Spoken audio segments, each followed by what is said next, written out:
Jesus परिवार में आपको जय मसीह की। आज हम जानेंगे परमेश्वर स्त्री है या पुरुष है। कई बार हम लोगों के अंदर ये विचार उठता है, आखिर परमेश्वर क्या है। पवित्र शास्त्र की जांच करने पर दो तथ्य स्पष्ट हो जाते हैं। पहला, परमेश्वर एक आत्मा है और उसमें मानवीय गुण या सीमितताएं नहीं है।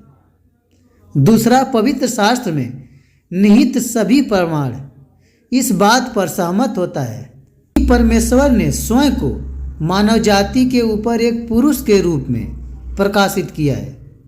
सबसे पहले परमेश्वर के सच्चे स्वभाव को समझ लेने की आवश्यकता है। यह स्पष्ट है कि परमेश्वर एक व्यक्ति है, क्योंकि परमेश्वर व्यक्तित्व के सभी गुणों को प्रकट करता है। अर्थात परमेश्वर के पास मन, इच्छा, बुद्धि और भावनाएं हैं। परमेश्वर वार्तालाप कर सकता है, हम लोगों से बात कर सकता है और उसके पास संबंध है। और परमेश्वर के व्यक्तिगत कार्य संपूर्ण पवित्र शास्त्र में पाए जाते हैं। जैसा कि यूहन्ना के 4:24 कहता है, परमेश्वर आत्मा है और उसकी आराधना करने वाले आत्मा और सच्चाई से आराधना करें, क्योंकि परमेश्वर एक आत्मिक प्राणी है। इसलिए उसमें मनुष्य के शारीरिक गुण नहीं पाए जाते हैं, परंतु फिर भी कई बार पवित्र शास्त्र में चित्रांक वाली ऐसी भाषा का उपयोग हुआ है जो परमेश्वर के मानवीय गुणों को व्यक्त करती है, ताकि मनुष्य के लिए यह संभव हो सके वह परमेश्वर को समझ सके। परमेश्वर का वर्णन करने के लिए उपयोग किए गए इस मानवीय गुणों को मानवतारोपी कह के पुकारा जाता है। मानवतारोपी का साधारण सा अर्थ है परमेश्वर एक आत्मिक प्राणी के लिए यह है कि वह मानव को अर्थात शारीरिक प्राणी को अपने स्वभाव के बारे में बता सकता है। क्योंकि मनुष्य शारीरिक है, इसलिए हम हमारी समझ में उन बातों के लिए सीमित हैं जो शारीरिक लोक से परे की है। इसलिए पवित्र शास्त्र में दी हुई मानवतारोपी हमें यह समझाने में सहायता प्रदान करती है कि परमेश्वर कौन है। इस सच्चाई की जांच करते समय आने वाली कुछ परेशानियां यह है कि मनुष्य परमेश्वर के स्वरूप में सृजा गया है। अगर हम बाइबल को देखते हैं, उत्पत्ति के पहले अध्याय 26 और 27 हमें कहता है, फिर परमेश्वर ने कहा, हम मनुष्य को अपने स्वरूप के अनुसार अपनी समानता में बनाए हैं और वे समुद्र की मछलियां और आकाश के पक्षियां और घरेलू पशुओं और सारी पृथ्वी पर सब रेंगने वाले जंतुओं पर जो पृथ्वी पर रेंगते हैं अधिकार रखे। तब परमेश्वर ने मनुष्य को अपने स्वरूप के अनुसार परमेश्वर उत्पन्न किया है। नर और नारी करके उसने मनुष्य की सृष्टि की है। हमें परमेश्वर सीधा बताता है कि हमने मनुष्य को अपने स्वरूप, इसका अर्थ है कि परमेश्वर मनुष्य के स्वरूप ही है। अपने स्वरूप उसने नर नारी को बनाया है। दोनों को अर्थात पुरुष और स्त्री परमेश्वर के स्वरूप में सृजे गए हैं। उसमें वे इस सृष्टि के अन्य सभी सृजे हुए प्राणियों से ऊंचे थे।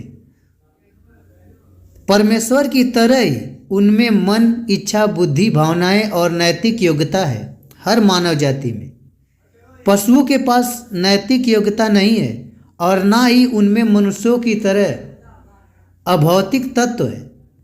परमेश्वर का स्वरूप एक आत्मिक तत्व है जो केवल मनुष्य के पास ही है। परमेश्वर ने मनुष्य की रचना उसके साथ संगति करने के लिए की है।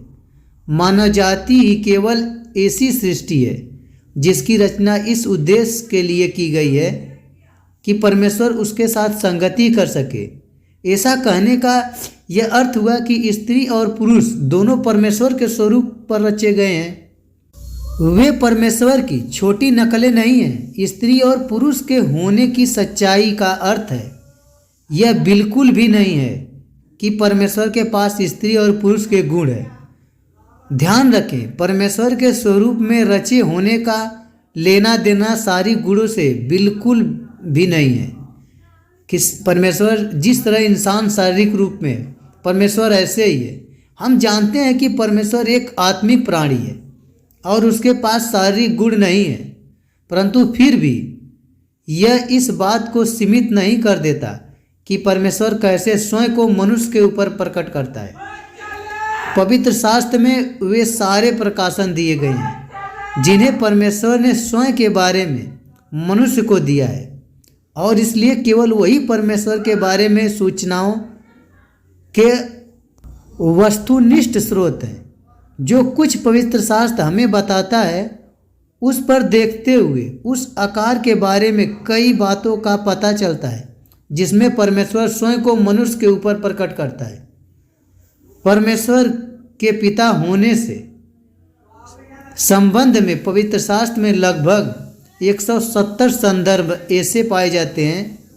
एक व्यक्ति तब तक पिता नहीं हो सकता जब तक वह एक पुरुष ना हो। यदि परमेश्वर एक पुरुष के ऊपर स्वयं को स्त्री में प्रकट करता है, तब शब्द यह उठता है कि हर जगह जिस तरह से पिता नाम दिया जाता है, हर जगह माता नाम दिया जाता, हर पिता के स्थान पे माता का नाम स्थान होता। और पुराने और नए नियम में परमेश्वर के लिए पुरुषवाचक सर्वनाम को कई बार दोहराया गया है। अगर आप देखें तो प्रभु यीशु मसीह ने परमेश्वर को कई बार पिता कह के पुकारा है, और अन्य घटनाओं में पुरुषवाचक सर्वनाम को पिता का संदर्भ देने के लिए उपयोग किया गया है। अकेले सुसमाचारकों में ही मसीह ने शब्द पिता का उपयोग सीधे रूप से पिता का संदर्भ देने के लिए लगभग 160 बार किए हैं। इसे हम यूहन्ना के 10 अध्याय और 30 वचन में हम मसीह के विशेष कथन को देखते हैं, मैं और पिता एक है। स्पष्ट है कि यीशु मसीह एक मानवीय पुरुष के रूप में इस संसार में हमारे पापों की कीमत को क्रूस पर अदा करने के लिए आए थे। पिता परमेश्वर की तरह ही यीशु को मनुष्य के ऊपर एक पुरुष के रूप में प्रकाशित किया गया है। पवित्र शास्त्र और भी कई अनगिनत उदाहरण को देता है जहाँ पर मसीह के पुरुषवाचक संज्ञा और सर्वनाम का उपयोग परमेश्वर का संदर्भ देने के लिए किया है। नए नियम की पत्रियों में प्रेरितों के काम से लेकर प्रकाशित वाक्य तक लगभग 900 ऐसे वचन पाए जाते हैं जहाँ पर यूनानी भाषा में पुरुषवाचक शब्द का कई बार प्रयोग हुआ है। परमेश्वर को एक पुरुष की तरह दर्शाया गया है। उपयोग सीधे परमेश्वर के संदर्भ देने के लिए किया गया है। पवित्र शास्त्र में परमेश्वर के संदर्भ में अनगिनत संदर्भों में उसके लिए पुरुषवाचक पदवियों, संज्ञाओं और सर्वनामों को संकेत देने के लिए निरंतर एक अस्थायी पद्धति पाई जाती है। यदि परमेश्वर एक पुरुष नहीं है, फिर भी उसने मनुष्य के ऊपर स्वयं को प्रकाशित करने के लिए एक पुरुष के आकार को ही चुना। इसी तरह से यीशु मसीह, जिसे निरंतर उसकी पुरुषवाचक पद्धतियों, संज्ञा और सर्वनामों से उद्धृत किया गया है, एक पुरुष का आकार लिया जब वह इस पृथ्वी के ऊपर रहा। पुराने नियम के भविष्यवक्ता और नए नियम के प्रेरितों ने दोनों अर्थात परमेश्वर और यीशु मसीह के पुरुषवाचक नामों और पदवियों से हमें बताते हैं कि परमेश्वर ने स्वयं को इसी रूप में प्रकाशित किया ताकि मनुष्य अधिक आसानी से यह आत्मसात कर सके, प्रभु को जान सके कि वह कौन है, एक पुरुष है या स्त्री है। यदि परमेश्वर ऐसा इसलिए करता है ताकि उसे समझने में हमारी सहायता हो। यह महत्वपूर्ण है कि हम परमेश्वर को किसी भी आकार में बंद ना करें। ऐसा कहने का अर्थ है कि हम उसे किसी भी सीमा में नहीं बांधें जो उसके स्वभाव के प्रति उचित नहीं है। यह परमेश्वर का निर्णय है कि परमेश्वर किस रूप में इस पृथ्वी पर आता है।